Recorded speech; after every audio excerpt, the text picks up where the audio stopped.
Mga basurang pigaapon sa gilid kan diversion road sa Pili Camarines Sur, haloy nang agrangay kan mga residente.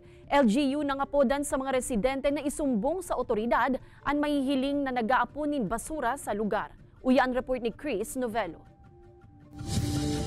Arual daw dagmang na mga basura ang nanunutaran sa gilid kan tinampuharan ni sa pwesto ni na Michelle na nagtitindaning baduya turon na sinibapa sa diversion road kan barangay Anayan, Pili Camarines Sur. An iba subot sa mga ini piglalayog na asin, may mga pagkakataon pang nakakadiretso sa sendang pwesto ang mga basura. Kami sir po, inaalimi po sir ang mga basura na nagkakalat po minsan pag, halimbawa sir, pag may na po ko lulutuon, sabay po masigid-sigid po.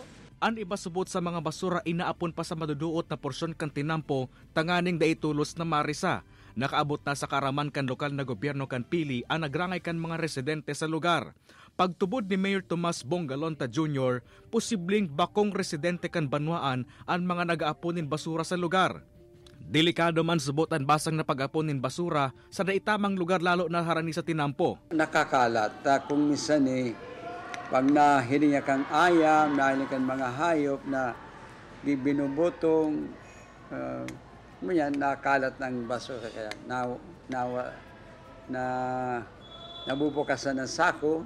Katakod kainiining kaminar ni Bongalonta ang mga residente na isumbong sa iyang opisina asin sa otoridad ang si Isayma na madadakop na basang na nag-aaponin basura sa lugar.